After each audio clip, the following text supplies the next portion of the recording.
दोस्तों terrace garden को खूबसूरत बनाने के लिए आपके गार्डन में क्या होना चाहिए? क्या होना चाहिए भाई?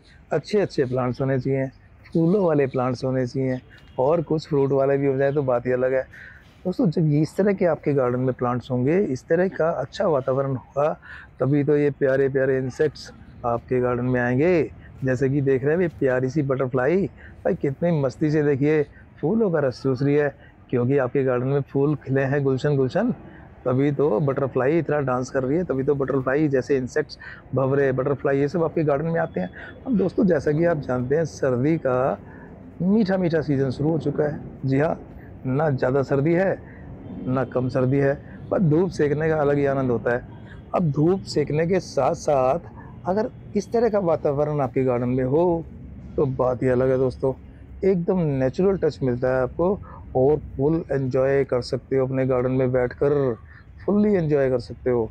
दोस्तों अपने गार्डन को सुंदर बनाने के लिए खाली प्लांट्स की ज़रूरत नहीं है, खाली फूलों की ज़रूरत नहीं है, उसमें इस तरह के इंसेक्ट्स भी आने ज़रूरी हैं। और दोस्तों मैं आपको दिखाऊंगा मेरा जो गार्डन है उसमें एक अलग तरह का कॉम्बिनेशन है। ऐसा कॉम्बिनेशन है जो आपने कभी सुना नहीं होगा। जी हाँ दोस्तों, अभी मैं आपको दिखाने जा रहा हूँ कि मेरे गार्डन में क्या क्या है। तभी वह एक नेचुरल और कंप्लीट टेरेस गार्डन बना हुआ है। उसमें बैठ के आनंद लेने का अपना मज़ा ही अलग है, नेचर से जुड़ने का मज़ा ही अलग है। अब देखिए सबसे पहले मैं आपको दिखाता हूँ ये प्यारी प्यारी क्यूटी, छोटी छोटी क्यूटी। दोस्तों इनकी मदर जब ये 2 दिन के थे तो हमारे गार्डन में एक रूम है उसमें घुस के और इनको जन्म दे के चली गई। उसके बाद उसने दर्शन नहीं दिए, आई नहीं, पता नहीं क्यों नहीं आई। हमने दरवाजे भी खुले रखे, दूध भी रखा, पर वो आई नहीं। अब इनकी रिस्पॉन्सिबिलिटी आ गई हमारे पास। जी हाँ, अब देखिए पहले तो हमने इनको इंजेक्शन से दूध पिलाया। जी हाँ, इंजेक्शन की सुई हटा के और खाली जो इंजेक्टर होता है उससे हमने दूध पिलाया। उसके बाद निपल से पिलाया। तो ये धीरे धीरे अपना आगे बढ़ते चले गए, धीरे धीरे पलते हुए चले गए। उसके बाद देखिए आज ये इतने बड़े हो चुके हैं। जी हाँ, आज ये पूरे 5 महीने के हो चुके हैं दोस्तों। और देखिए पूरे कंप्लीट ये कैट बन चुकी है। तो देखिए इस तरह की कैट भी हमारे गार्डन में है। और कैट के रहते हुए दोस्तों आपने सुना होगा गुरैया और बिल्ली का दुश्मनी का नाता है, दोस्ती का नहीं हो सकता। पर दोस्तों हमारे गार्डन में तो ये दोनों ही पलते हैं।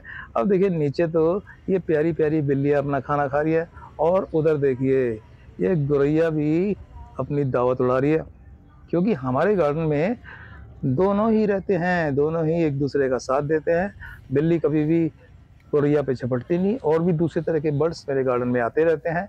तो बिल्ली को हमने इस तरह से पालतू बना दिया, इस तरह पैट हो गई है वो, कि कभी भी चिड़िया पे झपट्टा नहीं मारती और चिड़िया भी उनसे डरती नहीं है, गौरैया भी उनसे डरती नहीं है और दूसरे पक्षी भी डरते नहीं है। तो हमारे गार्डन में एक इस तरह का कॉम्बिनेशन हो गया है कि एक तरह से बर्ड सेंचुरी टाइप बन गया और साथ में एनिमल्स भी आपस में मिल के रहते हैं। दोस्तों ऐसा देखा कहीं, सुना है आपने कि बिल्ली और चिड़िया मिल के रहे? हमारे गार्डन में रहते हैं। कभी आगे देखिएगा आप, ये देखिए कितने प्यार से अपना ये खाना खा रही है और उधर चिड़िया भी अपनी दावत उड़ा रही है, वो भी अपना दाना खाने में मस्त है। दोस्तों मेरे गार्डन में 100 से 150 गौरैया चिड़िया हैं और साथ में दूसरे बर्ड्स भी हैं। क्यों है दोस्तों ये सब? दोस्तों ये सब इसलिए है कि हम इनका ध्यान रखते हैं, हम इनको दाना पानी समय पे देते हैं, हमेशा ही उपलब्ध रहता है। कभी कभी मैं अपने प्लांट्स में पानी डालना भूल जाता हूं दोस्तों, लेकिन मैं इन गौरैया को और इन बर्ड्स के लिए दाना डालना कभी नहीं भूलता, क्योंकि ये तो मेरे गार्डन पे ही रुके हुए हैं, कहीं और नहीं जाते हैं, यहीं के पालतू हो चुके हैं। तो इनको तो समय पे दाना और पानी डालना बहुत ज़रूरी है।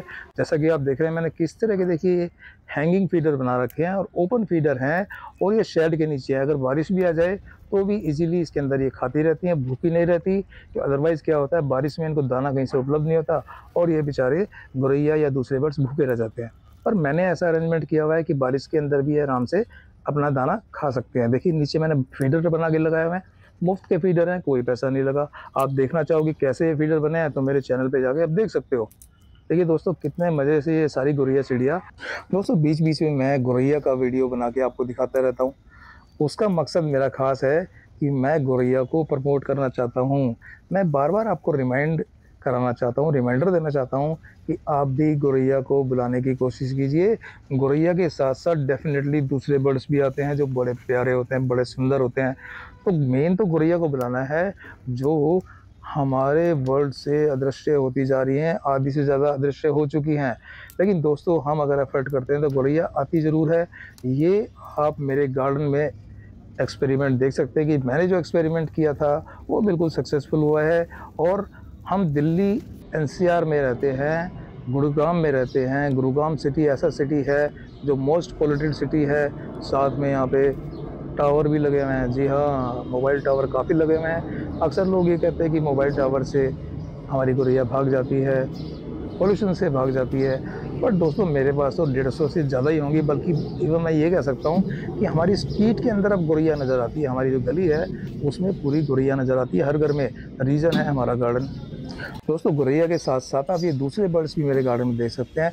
इनकी भी जो प्रजाति है विलुप्त सी होती जा रही है। इस तरह के बर्ड्स भी नहीं मिलते।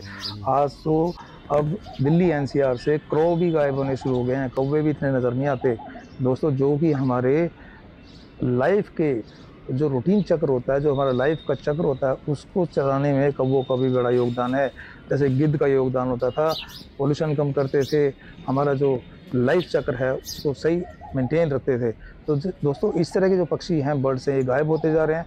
तो आने वाले भविष्य को बड़ा ही खतरा है। हमारे जो आगे नई जनरेशन आएंगी उनके लिए बड़ा खतरा है। तो इसके लिए हमें एफर्ट करने पड़ेंगे, इनका ध्यान रखना पड़ेगा। अब देखिए ये सभी मेरे गार्डन में आपको मिल जाएंगे। बड़े पक्षी भी मिलेंगे, छोटे बर्ड भी मिलेंगे। और दूसरी देखिए जो इसकी मेन प्रतिद्वंदी है, कुत्ता और बिल्ली दोस्तों जो होते हैं ना, तो बर्ड्स के बड़े हैं दुश्मन होते हैं। लेकिन मैंने क्योंकि बिल्ली की भी मेरी ऊपर ही टेरेस गार्डन में पली हुई है, तो बड़े फ्रेंडली रिलेशन है इनके आपस में और दोनों ही आराम से रहती है। मुझे कोई दिक्कत नहीं आती। बिल्ली भी रहती है और ये सारे बर्ड्स भी रहते हैं। दोस्तों उसका रीज़न क्या है? इनकी देखभाल। मैं यही चीज़ आपको बताना चाहूँगा।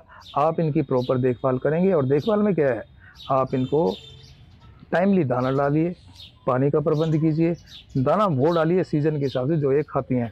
अब क्या दाना खाती है मैं आपको वो बताने जा रहा हूँ। जी हाँ, हर सीज़न में इनको अलग तरह का दाना चाहिए। मेरा अनुभव दोस्तों करीब करीब 1.5 से 2 साल का हो गया गौरैया का। पहले एक भी गौरैया मुझे नज़र नहीं आती थी, कभी कभी 2-3 महीने में एक आधी गौरैया नज़र आती थी। तो मैंने गौरैया को आमंत्रण दिया। आमंत्रण क्या दिया, अकॉर्डिंगली उनको दाना डालना शुरू किया। और दाने का अनुभव मुझे कैसे हुआ, कौन सा दाना वो खाती हैं, कौन सा दाना इग्नोर करती हैं, मैंने खुद देखा, प्रैक्टिकली मैंने देखा। तो मुझे समझ में आया कि इनको कौन सा दाना, किस तरह का दाना ऑफ़र करना चाहिए। अब जो दाना इन्होंने खाया दोस्तों, गर्मियों में खाती हैं गेहूँ का दलिया। जी हाँ, मोटा मोटा दलिया बना के और इनको डाल दीजिए। गर्मियों में बड़ा खुश होकर खाती हैं। और सर्दियों में खाती हैं। सर्दियों में दोस्तों इनको बाजरा इतना अच्छा लगता है कि बाजरा जितना मर्जी डाल लिए सारा खा जाएंगी ये, जितना मर्जी आप बाजरा डाल दीजिए। तो इस तरह का अगर आप भोजन इनको देते रहेंगे तो ये आपके गार्डन में इकट्ठे होते रहेंगे। देखिए नई जनरेशन भी मेरे गार्डन में इकट्ठी होती है और ये कंटिन्यू करती जाती है। जो यहाँ पे गौरैया पैदा होती हैं वो मेरे गार्डन को छोड़ के जाती नहीं है। तो दोस्तों इनका ध्यान रखना बहुत ज़रूरी है।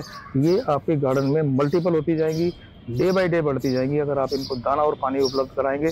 और आपका गार्डन ऐसी अनुभूति होगी जैसे कि आप मान लीजिए कि धरती पे स्वर्ग उतर के आ गया। क्योंकि वही हमारे 15-20 साल पुराना जो ज़माना है वो वापस आ जाता है। अगर इन बर्ड्स को हम देखते हैं, ये बर्ड्स हमारे आज से 15-20 साल पहले इतनी मात्रा में होते थे जो आज की डेट में नहीं है। तो आपको इनकी उपलब्धि करनी है, आपको इनको अपने गार्डन में बुलाना है, तो इनका ध्यान रखिए। डेफिनेटली ये आपके गार्डन में आएंगे ही आएंगे। जी हाँ दोस्तों। और दोस्तों मैं एक चीज़ बता दूं, काफ़ी गैप के बाद गौरैया चिड़िया हमारे गार्डन में आई थी तो इंसानों से काफ़ी डरती थी। ऑन द अदर हैंड आज से 15-20 साल पहले इंसानों की फ्रेंड होती थी ये, इंसानों के साथ रहना पसंद करती थी। लेकिन धीरे धीरे इनका दोबारा भरोसा अगर हमें पाना है तो इनको समय पे दाना पानी डालेंगे, इनकी देखभाल करेंगे, इनका बचाव करेंगे, तो ये इनका भरोसा दोबारा वापस आएगा, दोबारा हमारे साथ रहना शुरू कर देंगी। अभी तो ऐसा होता है कि बिल्कुल मेरे नियर बाय ये घूमती रहती है और दोबारा इनका भरोसा लौट आया कि इंसान के साथ हमें रहना है। अदरवाइज़ ये वाइट हो चुकी थी, जंगली हो चुकी थी, इंसानों से इनका संबंध कट चुका था। दूसरा दोस्तों, इंसानों का जो लिविंग स्टैंडर्ड है आज की डेट में चेंज हो चुका है। वो बंद फ्लैट में रहते हैं तो गौरैया का ध्यान नहीं रख पाते। क्योंकि दोस्तों ध्यान रखेंगे भी कैसे, फ्लैट में तो गौरैया के लिए कोई जगह ही नहीं होती, बंद होते हैं तो गौरैया रहेगी कहाँ। गौरैया तो खुली जगह मांगती है। तो मैं आपसे रिक्वेस्ट करता हूँ, अगर आपके पास कोई भी जगह है, टेरेस गार्डन है या ओपन बालकनी गार्डन है, तो गौरैया का प्रबंध जरूर कीजिए। वरना आज आपको टीवी पे तो ये गाना सुनाई देता है जो हमारे बच्चे भी बड़े प्यार से सुनते हैं, चिड़िया रानी बड़ी सयानी, चुगती दाना पीती पानी। तो ये गाना ही आप सुनाते रह जाओगे, क्योंकि बच्चे गाने में ही कार्टून की चिड़िया देखते रहेंगे, असली गौरैया तो उनको नज़र आने वाली नहीं है। तो दोस्तों, अगर अपनी नई जनरेशन को, आने वाली जनरेशन को गौरैया का असली रूप दिखाना है तो गौरैया का ध्यान देना चालू कर दीजिए, जैसे कि हमने किया है। भाई हमारे बच्चे तो गौरैया आज भी ऐसे ही देखते हैं जैसे कि 15 से 20 साल पहले गौरैया होती थी। तो मैं आपसे भी यही रिक्वेस्ट करूंगा कि गौरैया को पूरा ध्यान दीजिए, उसको दाना पानी डालिए, और आपके पास स्पेस है तो गौरैया को बुलाने की कोशिश कीजिए। आज नहीं तो कल ज़रूर आएगी वो।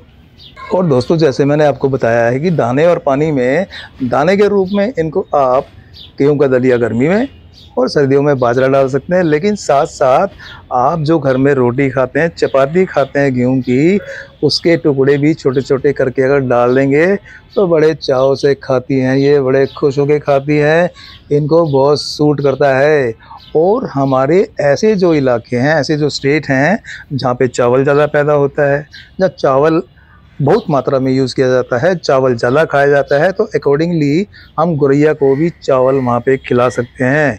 जैसे हमारे बिहार के कुछ पार्ट हैं, यूपी के पार्ट हैं, साउथ के हमारे कुछ पार्ट हैं, तो जहाँ पे चावल ज़्यादा यूज़ किया जाता है तो हम चिड़िया को भी या पक्षियों को भी चावल डाल सकते हैं। उनको बड़ा बढ़िया सूट करेगा, अच्छा लगेगा, और वो हमारे गार्डन में ज़रूर आएंगी। दोस्तों, इसी उम्मीद के साथ कि आप भी भविष्य में गौरैया का ध्यान रखेंगे, थोड़ा सा समय उनके लिए निकालेंगे, थोड़ा सा उनका ध्यान रखेंगे, ताकि हमारा जो गौरैया का भविष्य है और उसके साथ साथ हमारा भविष्य भी सुरक्षित हो जाए। क्योंकि इन पक्षियों के साथ, इन बर्ड्स के साथ, इन जीवों के साथ ही हमारा भविष्य भी सुरक्षित है। तो दोस्तों, मेरा आज का अगर ये वीडियो आपको पसंद आया हो तो इसको लाइक कर देना, शेयर कर देना। और ये तो दोस्तों शेयर करना ही करना है, ये कोई ऐसा वीडियो नहीं है, ये हम सबसे जुड़ा है, हम सबके भविष्य से जुड़ा है। तो डेफिनेटली इसको आप शेयर कीजिएगा, और जो मित्र नए जुड़े हैं चैनल को सब्सक्राइब भी कर दें तो बड़ी मेहरबानी होगी। अब अपने दोस्त आरके को दीजिए इजाज़त, फिर मिलेंगे एक अच्छी सी जानकारी के साथ। तब तक जय हिंद, जय भारत।